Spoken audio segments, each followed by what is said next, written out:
Welcome to Stories and Tales, where we bring you the most enchanting and captivating stories from around the world. Today, we present to you a delightful tale from the book American Fairy Tales by L. Frank Baum, titled The Enchanted Types. This story takes us on a journey into a magical world where the characters come to life, and the unexpected is always just around the corner. So, sit back, relax, and let us transport you to a world of wonder and excitement. One time a Nook became tired of his beautiful life and longed for something new to do. The Nooks have more wonderful powers than any other immortal folk, except, perhaps, the fairies and Ryals.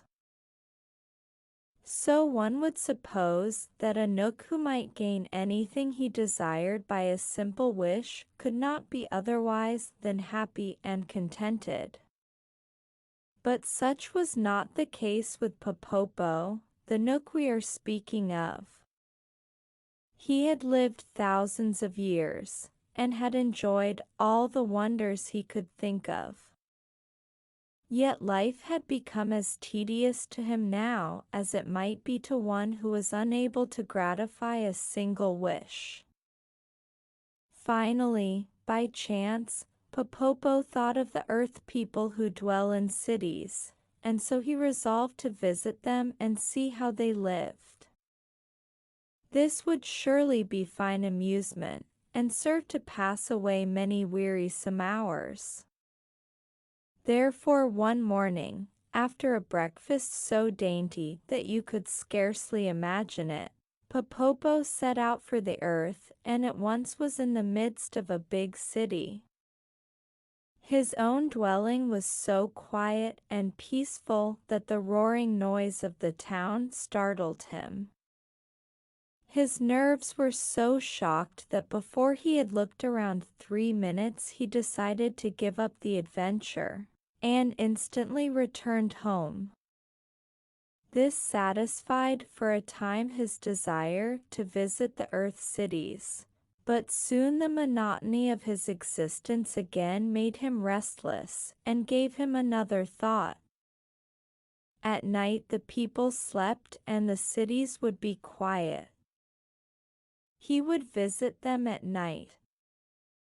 So at the proper time Popopo transported himself in a jiffy to a great city, where he began wandering about the streets. Everyone was in bed. No wagons rattled along the pavements, no throngs of busy men shouted and helloed. Even the policemen slumbered slyly, and there happened to be no prowling thieves abroad. His nerves being soothed by the stillness, Popopo began to enjoy himself. He entered many of the houses and examined their rooms with much curiosity. Locks and bolts made no difference to a Nook, and he saw as well in darkness as in daylight. After a time he strolled into the business portion of the city. Stores are unknown among the immortals, who have no need of money or of barter and exchange. So Popopo was greatly interested by the novel sight of so many collections of goods and merchandise. During his wanderings he entered a millinery shop, and was surprised to see within a large glass case a great number of women's hats, each bearing in one position or another a stuffed bird. Indeed, some of the most elaborate hats had 2 or 3 birds upon them. Now Nooks are the especial guardians of birds, and love them dearly. To see so many of his little friends shut up in a glass case annoyed and grieved Popopo, who had no idea they had purposely been placed upon the hats by the milliner. So he slid back one of the doors of the case, gave the little chirping whistle of the knooks that all birds know well, and called, "Come, friends, the door is open, fly out." Popopo did not know the birds were stuffed, but, stuffed or not, every bird is bound to obey a knook's whistle and a knook's call. So they left the hats, flew out of the case, and began fluttering about the room. "Poor dears," said the kind-hearted knook, "you long to be in the fields and forests again." Then he opened the outer door for them and cried, "Off with you! Fly away, my beauties, and be happy again." The astonished birds at once obeyed, and when they had soared away into the night air, the knook closed the door and continued his wandering through the streets. By dawn he saw many interesting sights, but day broke before he had finished the city, and he resolved to come the next evening a few hours earlier. As soon as it was dark the following day he came again to the city, and on passing the millinery shop noticed a light within. Entering he found two women, one of whom leaned her head upon the table and sobbed bitterly, while the other strove to comfort her. Of course Popopo was invisible to mortal eyes, so he stood by and listened to their conversation. "Cheer up, sister," said one. "Even though your pretty birds have all been stolen, the hats themselves remain." "Alas, oh," cried the other, who was the milliner, "no one will buy my hats partly trimmed, for the fashion is to wear birds upon them. And if I cannot sell my goods I shall be utterly ruined." Then she renewed her sobbing, and the knook stole away, feeling a little ashamed to realize that in his love for the birds he had unconsciously wronged one of the earth people and made her unhappy. This thought brought him back to the millinery shop later in the night, when the two women had gone home. He wanted, in some way, to replace the birds upon the hats, that the poor woman might be happy again. So he searched until he came upon a nearby cellar full of little gray mice, who lived quite undisturbed and gained a livelihood by gnawing through the walls into neighboring houses and stealing food from the pantries. "Here are just the creatures," thought Popopo, "to place upon the woman's hats. Their fur is almost as soft as the plumage of the birds, and it strikes me the mice are remarkably pretty and graceful animals. Moreover, they now pass their lives in stealing, and were they obliged to remain always upon women's hats their morals would be much improved." So he exercised a charm that drew all the mice from the cellar and placed them upon the hats in the glass case, where they occupied the places the birds had vacated and looked very becoming, at least, in the eyes of the unworldly knook. To prevent their running about and leaving the hats, Popopo rendered them motionless. And then he was so pleased with his work that he decided to remain in the shop and witness the delight of the milliner, when she saw how daintily her hats were now trimmed. She came in the early morning, accompanied by her sister, and her face wore a sad and resigned expression.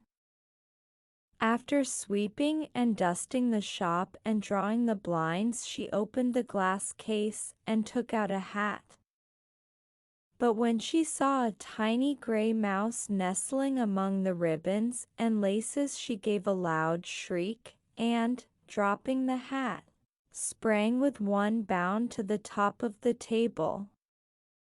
The sister, knowing the shriek to be one of fear, leaped upon a chair and exclaimed, "What is it? Oh, what is it?" "A mouse," gasped the milliner, trembling with terror. Popopo, seeing this commotion, now realized that mice are especially disagreeable to human beings, and that he had made a grave mistake in placing them upon the hats. So he gave a low whistle of command that was heard only by the mice.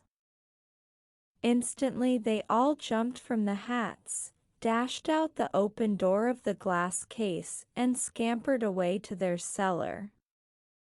But this action so frightened the milliner and her sister that after giving several loud screams they fell upon their backs on the floor, and fainted away.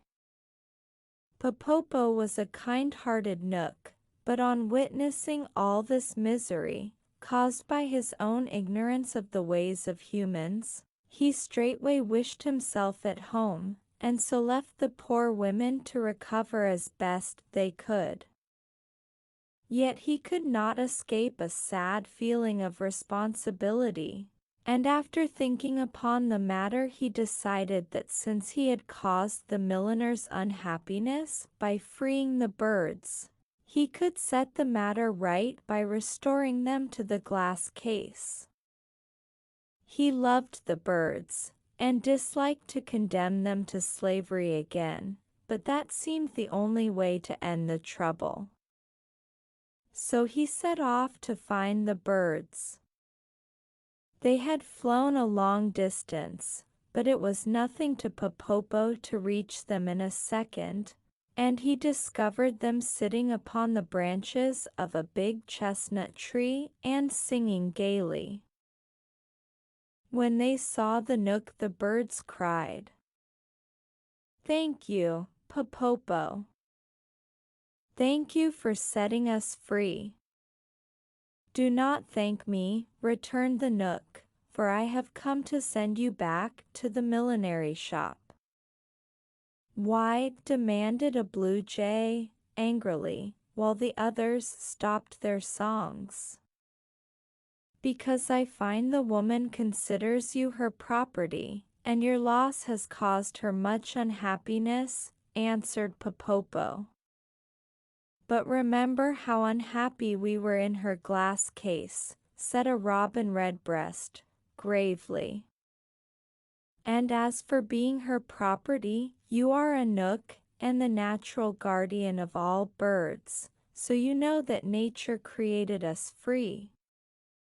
To be sure, wicked men shot and stuffed us, and sold us to the milliner, but the idea of our being her property is nonsense." Popopo was puzzled. "If I leave you free," he said, "wicked men will shoot you again, and you will be no better off than before." "Pooh!" exclaimed the blue jay, "we cannot be shot now, for we are stuffed." Indeed, 2 men fired several shots at us this morning, but the bullets only ruffled our feathers and buried themselves in our stuffing. We do not fear men now." "Listen," said Popopo, sternly, for he felt the birds were getting the best of the argument. "The poor milliner's business will be ruined if I do not return you to her shop. It seems you are necessary to trim the hats properly. It is the fashion for women to wear birds upon their headgear.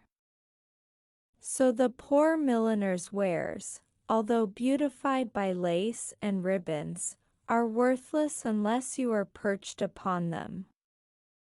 "Fashions," said a black bird, solemnly, "are made by men.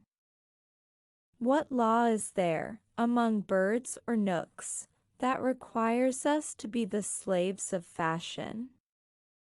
What have we to do with fashions, anyway?" screamed a linnet. If it were the fashion to wear nooks perched upon women's hats, would you be contented to stay there? Answer me, Popopo. But Popopo was in despair.